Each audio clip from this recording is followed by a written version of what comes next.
Oke, assalamualaikum warahmatullahi wabarakatuh. Waalaikumsalam warahmatullahi wabarakatuh. Oke, hari ini kita akan melanjutkan pembelajaran pertemuan minggu lalu. Semoga nanti PTS kalian, karena minggu depan kan kita PTS ya. Semoga PTS kalian itu bisa berjalan lancar dan dipermudahkan. Mudah-mudahan nilainya juga maksimal. Yang penting kalian mau belajar dengan rajin. Jelas ya? Oke, untuk hari ini yang kita akan bahas Jelas, adalah Bu. penganggaran pemerintah daerah. Nah, di sini untuk penganggaran pemerintah daerah, sistem penganggaran keuangan daerah adalah catatan masalah rencana masa depan dan mekanisme pengelolaan sumber daya. Untuk anggaran pendapatan dan belanja daerah selanjutnya disingkat dengan APBD. Adalah suatu rencana keuangan tahunan pemerintah daerah yang disetujui oleh Dewan Perwakilan Rakyat. Nah, ini berdasarkan Undang-Undang Nomor 17 Tahun 2003 Pasal 1/8 tentang Keuangan Negara. Jadi baik itu APBN, kalau APBN juga disahkan oleh DPR. Nah, kalau APBD karena daerah maka dia disahkan oleh DPRD, jadi Dewan Perwakilan Rakyat Daerah. Kemudian untuk anggaran pendapatan dan belanja daerah merupakan rencana keuangan tahunan pemerintahan daerah yang dibahas dan disetujui bersama oleh pemerintah daerah dan DPRD dan ditetapkan dengan peraturan daerah. Penyelenggaraan urusan pemerintah yang menjadi kewenangan daerah didanai dari dan atas beban APBD. Jadi sekarang untuk daerah itu kan mengelola keuangannya sendiri, baik pemasukan maupun pengeluarannya. Jadi APBD itu dana untuk pembelanjaannya ya akan ditanggung oleh APBD oleh penerimaan daerahnya tersebut. Nah, kecuali ada anggaran yang memang dianggarkan oleh APBN-nya. Jadi kalau misalkan sudah dianggarkan oleh APBN, maka APBD-nya tidak menganggarkan.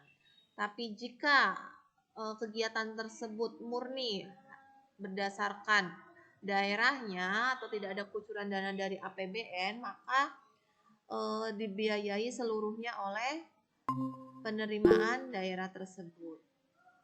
Seluruh penerimaan dan pengeluaran daerah, baik dalam bentuk uang, barang, dan atau jasa pada tahun anggaran yang berkenaan harus dianggarkan dalam APBD. Jadi mereka mengelola pengelolaan penerimaan dan pengeluaran dari daerah-daerahnya sendiri. Setiap pengeluaran pemerintah, setiap penganggaran penerimaan dan pengeluaran dalam APBD harus memiliki dasar hukum penganggaran. Anggaran belanja daerah diprioritaskan untuk melaksanakan kewajiban pemerintah daerah sebagaimana ditetapkan dalam perundang-undangan. Nah, tadi yang sudah saya jelaskan di awal. Jadi, kalau misalkan ada suatu kegiatan yang memang itu merupakan kegiatan murni dari daerah tersebut, maka akan dibiayai oleh APBD. Tapi jika kegiatan tersebut merupakan kegiatan dari pusat yang dibiayai oleh negara, itu nanti akan masuknya ke APBN atau pemerintah yang akan menanggung biayanya. Nah, di dalam APBD ini kita harus bisa merencanakan atau membuat anggaran mengenai dari mana saja penerimaan yang kita akan dapatkan dan jumlahnya berapa, itu akan kita anggarkan untuk membiayai kegiatan apa saja yang akan kita laksanakan dalam 1 tahun. Tuh. Kemudian di sini ada kebijakan penyusunan APBD. Terdiri dari yang pertama ada kebijakan penganggaran pendapatan. Nah, untuk kebijakan penganggaran pendapatan di sini ada 3 poin. Poin yang A, pendapatan daerah meliputi semua penerimaan uang melalui rekening kas umum daerah yang menambah ekuitas atau modal, dana lancar sebagai hak pemerintah daerah dalam 1 tahun anggaran yang tidak perlu dibayarkan kembali oleh daerah. Nah, jadi pendapatannya itu yang merupakan penerimaan uang melalui rekening kas umum daerah, itu yang dinamakan pendapatan daerah. Kemudian yang poin B-nya, seluruh pendapatan daerah dianggarkan dalam APBD secara bruto. Mempunyai makna bahwa jumlah pendapatan yang dianggarkan tidak boleh dikurangi dengan belanja yang digunakan dalam rangka menghasilkan pendapatan tersebut, atau dikurangi dengan bagian penerimaan pusat atau daerah lain dalam rangka bagi hasil. Nah, ingat, untuk seluruh pendapatan daerah ini dianggarkan secara dalam APBD secara bruto. Nah, kalau secara bruto itu berarti kita menotalkan semua pendapatan tanpa dikurangi dari pemerintah pusat dan lain halnya. Jadi murni semua pendapatan itu yang dinamakan pendapatan bruto. Yang poin C, pendapatan daerah merupakan perkiraan yang terukur secara rasional yang dapat dicapai untuk setiap sumber pendapatan. Nah, di sini diukur secara rasional berarti diukur secara yang masuk akal, berarti sesuai dengan kegiatan yang benar-benar ada. Itu. Kemudian yang kedua ada kebijakan penganggaran belanja. Nah, setelah membahas pendapatan, sekarang kita tinggal kebijakan penganggaran belanja. Yang poin A, belanja daerah diprioritaskan dalam rangka pelaksanaan urusan pemerintahan yang menjadi kewenangan provinsi atau kabupaten kota yang terdiri dari urusan wajib dan urusan pilihan yang ditetapkan berdasarkan ketentuan perundang-undangan. Nah, maksudnya di sini untuk urusan wajib berarti itu yang wajib kita konsumsi atau maksud kita belanja. Misalkan kegiatan wajib itu di daerah Cimandala misalkan, atau misalkan di Bogor lah, di Bogor karena itu daerah ya. Misalkan di Kabupaten Bogor, kegiatan yang wajibnya itu misalkan untuk ATK. Nah, itu harus kita beli karena ATK itu kan wajib. Nah, kalau yang pilihan misalkan, oh ya hari ini tahun ini kita akan mengganti AC. Nah, untuk penggantian AC tersebut itu merupakan urusan pilihan. Bisa diganti, bisa tidak. Tapi kalau ATK yang barang habis pakai itu wajib dibeli. Karena kalau tidak ada ATK, maka kegiatan dalam administrasi di suatu daerah tersebut tidak akan terlaksana. Kemudian yang poin B, belanja dalam rangka penyelenggaraan urusan wajib digunakan untuk melindungi dan meningkatkan kualitas kehidupan masyarakat dalam upaya memenuhi kewajiban daerah yang diwujudkan dalam bentuk peningkatan layanan dasar, pendidikan, kesehatan, fasilitas sosial dan umum yang layak serta mengembangkan sistem jaminan sosial.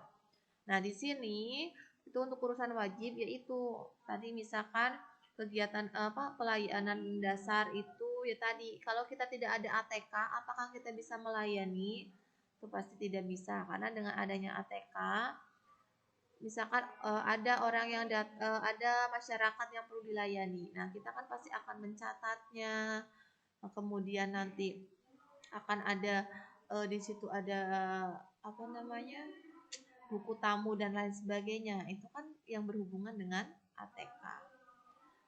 Kemudian yang poin C, belanja daerah disusun berdasarkan pendekatan prestasi kerja yang berorientasi pada pencapaian output dan outcome dari input yang direncanakan. Nah, maksudnya output dan outcome itu harus ada timbal balik yang sesuai dengan kegiatan yang sudah kita prioritaskan. Misalkan kita akan membahas mengenai, sekarang kan lagi pandemik begini ya, kita akan membahas mengenai kesehatan dan pendidikan. Nah, dengan adanya belanja daerah untuk kegiatan meningkatkan kegiatan pendidikan dan kesehatan, nah mereka ingin outputnya kan misalkan memberikan dana bantuan untuk kesehatan dan pendidikan. Nah, outcome-nya dia ingin timbal baliknya apa? Ya, berjalannya suatu pendidikan bagi masyarakat dengan layak dan maksimal walaupun jarak jauh. Kemudian misalkan untuk kesehatan berarti semua masyarakat bisa mendapatkan pelayanan kesehatan secara merata. Kemudian yang poin D, penyusunan belanja daerah diprioritaskan untuk menunjang efektivitas pelaksanaan tugas dan fungsi SKPD dalam rangka melaksanakan urusan pemerintah daerah yang menjadi tanggung jawabnya. Dan yang terakhir, menyediakan dana untuk penanggulangan bencana alam, bencana sosial, dan memberikan bantuan kepada daerah lain dalam rangka penanggulangan bencana alam atau bencana sosial dapat memanfaatkan saldo anggaran yang tersedia dalam sisa lebih perhitungan APBD anggaran tersebut atau sebelumnya. Nah, jadi untuk penyediaan dana penanggulangan bencana itu kita mempunyai dana cadangan. Nah, dana cadangan tersebut berasal dari sisa-sisa perhitungan APBD tahun sebelumnya. Kemudian untuk kebijakan yang berikutnya ada penganggaran pembiayaan. Untuk penganggaran pembiayaan ini disediakan untuk menganggarkan setiap penerimaan yang perlu dibayarkan kembali dan atau pengeluaran yang akan diterima kembali, baik pada tahun anggaran yang bersangkutan maupun pada tahun-tahun anggaran berikutnya. Nah, ini jadi ada pembiayaan yang sudah dianggarkan untuk setiap penerimaan dan pengeluarannya. Yang berikutnya ada struktur APBD terdiri dari pendapatan daerah, belanja daerah, dan surplus atau defisit. Untuk pendapatan daerah, di sini dirinci menurut urusan pemerintah daerah, organisasi, kelompok, jenis, objek, dan rincian objek pendapatan. Nah, pendapatan daerah dikelompokkan atas yang pertama itu ada pendapatan asli daerah seperti ada pajak daerah, retribusi, hasil pengelolaan kekayaan daerah yang dipisahkan. Kemudian ada dana perimbangan, yaitu dari dana bagi hasil, dana alokasi umum, dan dana alokasi khusus.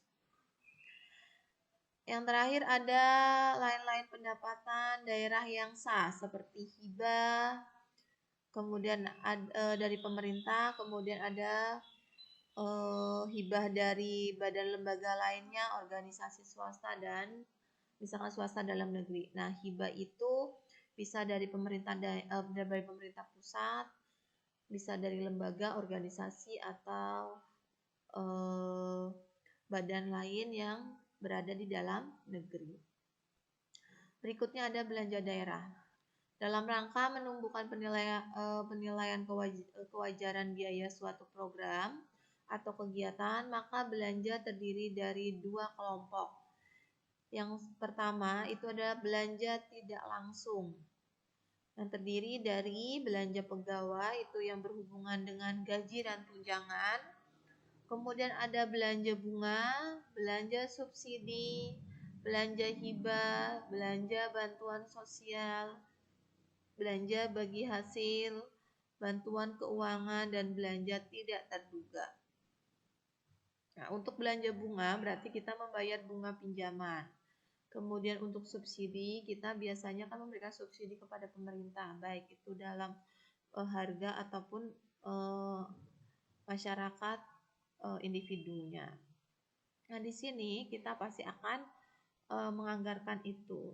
Nah, berikutnya ada belanja langsung terdiri dari belanja pegawai atau honorarium atau upah, Kemudian ada belanja barang dan jasa serta belanja modal. Nah, di sini untuk belanja jasa dan modal ini maksudnya misalkan kita di dalam pemerintah itu mempunyai produk. Nah, dalam produk tersebut pasti kita butuh untuk beberapa aset untuk modal. Nah, itu yang dinamakan belanja modal. Nah, untuk belanja barang dan untuk jasa berarti misalkan kita membutuhkan staf-staf tertentu atau jasa-jasa tertentu untuk suatu kegiatan. Nah, itu yang dinamakan belanja jasa. Nah, di sini dalam pendapatan dan belanja daerah itu nanti akan timbul surplus dan defisit. Nah, ini untuk selisih antara anggaran pendapatan dengan anggaran belanja terdapat daerah mengakibatkan terjadinya surplus dan defisit APBD.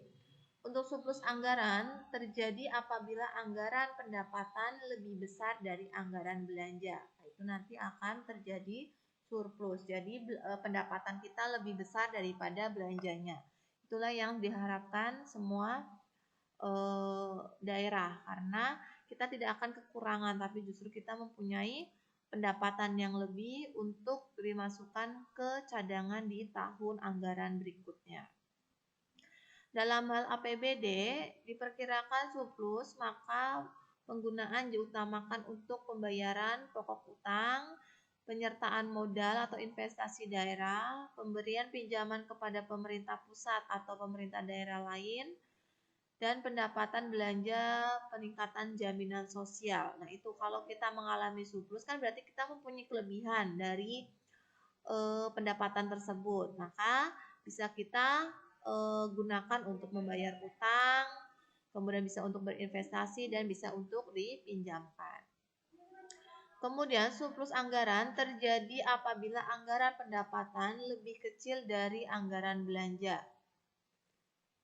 Dalam hal APBD diperkirakan surplus, maka ditetapkan pembiayaan yang menutup defisit tersebut yang diantaranya dapat bersumber dari sisa lebih perhitungan anggaran tahun sebelumnya, pencairan dan cadangan, hasil penjualan kekayaan dan yang dipisahkan, penerimaan pinjaman dan penerimaan pengembalian, pemberian pinjaman atau penerimaan piutang.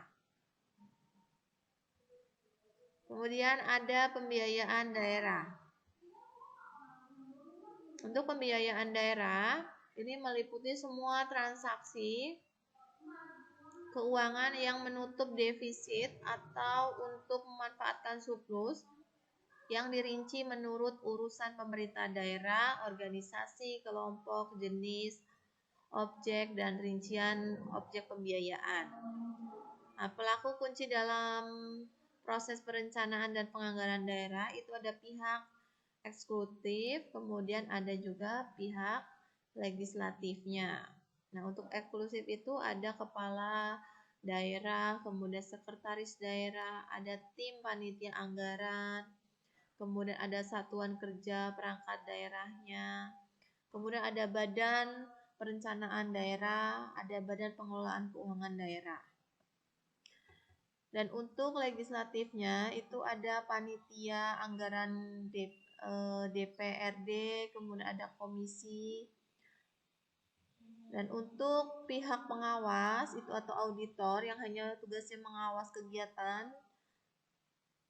itu ada badan pemeriksa keuangan, itu berarti mengawasi tentang keuangannya, bagaimana rincian pembelanjaan dan pendapatannya. Kemudian ada Badan Pengawasan Keuangan dan Pembangunan. Nah, itu kita melihat bangunan apa saja sudah dibuat oleh pemerintah daerah tersebut dengan anggaran yang sudah dianggarkan. Kemudian ada Badan Pengawasan Daerah.